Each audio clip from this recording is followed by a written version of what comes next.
Halo Permisa, apa kabar semua? News kembali hadir bersama saya, Indah Febrianti, dan rekan saya Mikawati Faradila Najma. Berita utama hari ini adalah kasus kematian misterius satu keluarga di Kalideres. Pada tanggal 10 November 2022, ditemukan kasus kematian misterius satu keluarga di perumahan Citra Garden 1, Kalideres, Jakarta Barat. Jasad 4 orang dalam satu keluarga ini ditemukan tewas mengering. Polisi kemudian mengusut kasus ini. Dalam penyelidikannya, polisi juga melibatkan sejumlah ahli forensik dan ahli sosiologi. Berikut data korban kematian satu keluarga di Kalideres. Rudianto Gunawan berumur 71 tahun, Reni Margareta Gunawan berumur 68 tahun, dan anak dari pasangan suami istri tersebut, Dian, berumur 42 tahun, dan korban terakhir yakni Budianto Gunawan berumur 68 tahun selaku adik dari Rudianto Gunawan. Untuk mengetahui penjelasan lebih lanjut dari ahli forensik hingga ahli sosiologi mengenai kasus kematian misterius satu keluarga ini, akan dijelaskan oleh rekan kami yang berada di TKP. Gilang, bagaimana hasil penyelidikan dari ahli forensik dan ahli sosiologi agama mengenai kasus ini? Selamat siang pemirsa, saya Muhammad Gilang Ramdhani, berada di TKP. Saya mendapat keterangan mengenai kasus kematian misterius di Kalideres. Tim penyidik melakukan olah TKP bersama Inavis dan juga lapor adapun temuan dari olah TKP. Kemudian melakukan penelitian terhadap dokumen-dokumen yang ditemukan di TKP. Korban bernama Reni, nama anak Dian Febiana, Budianto, Rudianto, hasil analisa digital forensik. Kemudian keluarga sudah lama putus hubungan dengan keluarga besar. Terima kasih Gilang telah menjelaskan keterangan olah TKP dan hasil dari ahli forensik. Tapi, banyak dugaan-dugaan yang menganggap bahwa kasus kematian misterius satu keluarga di Kalideres ini melakukan ritual santara. Bagaimana informasi mengenai ritual yang dilakukan satu keluarga ini? Baik Indah, saya juga mendapatkan keterangan informasi dari sosiologi agama. Ritual santara yakni praktik mengurangi asupan makanan dan air secara bertahap untuk mengakhiri hidup dan mencapai moksa. Menurut sosiologi agama, orang ini mempelajari atau mencari petunjuk hidup, jadi dianggap normal dan masih wajar, jadi tidak terindikasi atau ditemukan mengikuti aliran-aliran selaras dengan keterangan dari para ahli. Karena itu hal yang biasa dan tidak ada yang aneh, dan juga terdapat raja dan seperti mantra-mantra tapi tidak terlihat aneh dan masih dianggap wajar.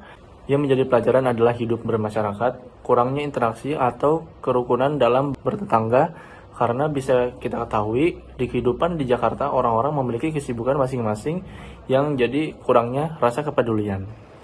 Baik Gilang, terima kasih atas laporan Anda. Selamat bertugas kembali. Berdasarkan penjelasan dari rekan kami yang berada di TKP, ahli sosiologi agama menyanggah teori yang menganggap kasus kematian misterius satu keluarga di Kalideres ini ada kaitannya dengan ritual santara. Dan ahli forensik juga telah menyimpulkan bahwa kasus kematian misterius satu keluarga di Kalideres ini disebabkan oleh sakit. Setelah penjelasan dari rekan kami yang berada di TKP, kami juga memaparkan penjelasan mengenai kasus kematian satu keluarga di Kalideres dari rekan kami yang berada di kepolisian. Lutfi, bagaimana hasil penyelidikan dari kepolisian? Baik, selamat siang pemirsa. Saya Lutfi berada di kepolisian.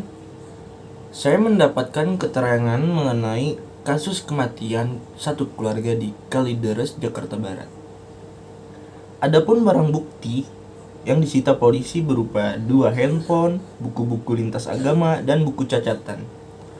Lalu juga ditemukannya ada kemenyan, gulungan kain mantra warna putih, dan barang-barang lainnya. Dugaan 4 orang yang berada dalam satu rumah itu mati karena kelaparan. Dugaan ini kemudian dibantah oleh kepolisian. Lalu muncul dengan bahwa mereka mengikuti ritual tertentu sehingga memilih untuk mengakhiri hidup. Namun, lagi-lagi dugaan ini tidak didukung dengan bukti-bukti yang kuat. Demikian pula motif perampokan atau tindak pidana lainnya. Juga belum ditemukan kaitan yang kuat karena barang-barang dijual secara resmi oleh salah satu anggota keluarga yang juga meninggal. Terima kasih, itu data yang bisa saya sampaikan dan berupa data milik kepolisian yang saya dapatkan juga. Baik, terima kasih. Terima kasih Lutfi untuk penjelasan hasil penyelidikan dari kepolisian. Yang menjadi banyak pertanyaan dalam masyarakat adalah bagaimana dengan motif pembunuhan? Apakah dalam kasus kematian ini terdapat motif pembunuhan? Baik Mika, saya juga mendapatkan keterangan informasi dari sosiologi hukum. Menurut pandangan sosiologi hukum terdapat analisa kalau terjadi pembunuhan. Yang pertama, dalam penyelidikan kepolisian ditemukan adanya pembelanjaan makanan melalui aplikasi ojek online. Hal ini mematahkan dengan penyebab kematian satu keluarga tersebut karena kelaparan. Yang kedua, para korban sempat melakukan interaksi sosial dengan tetangga sebelum jasad korban ditemukan tewas dan mengering di dalam rumah. Yang ketiga, bentuk pembunuhan sangat beragam cara. Salah satunya memaksa seseorang untuk tidak makan atau untuk bunuh diri. Ia menilai motif pembunuhan berencana ini tidak jauh soal materi. Meski ditemukan waktu dan lokasi tewasnya korban berbeda dengan para korban bunuh diri sangat jauh, ia menjelaskan dalam teori sosiologi bunuh diri adalah tindakan yang bersifat individual dan tidak dilakukan secara kolektif. Tak hanya itu, sebelumnya korban juga melakukan interaksi sosial dengan lingkungan, sehingga sulit untuk dikaitkan kematian satu keluarga ini adalah kasus bunuh diri. Tapi, kalau pembunuhan berencana memaksa seseorang untuk mati, yang masuk dalam pembunuhan. Untuk tidak makan juga kategori pembunuhan. Pelaku pembunuhan masih memiliki hubungan dengan korban. Bisa dari salah satu korban dan selanjutnya melakukan bunuh diri atau keluarga lain. Namun, setelah rangkaian penyelidikan selama 1 bulan lebih ini, pihak kepolisian akhirnya menarik kesimpulan tentang penyebab kematian sekeluarga tersebut.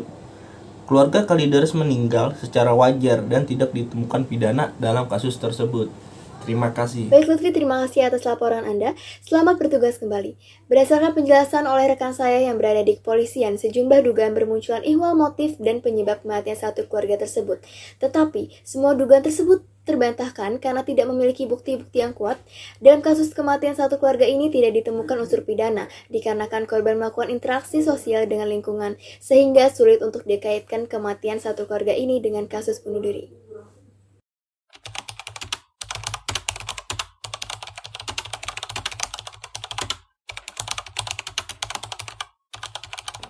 Terima kasih telah menyaksikan Breaking News hari ini.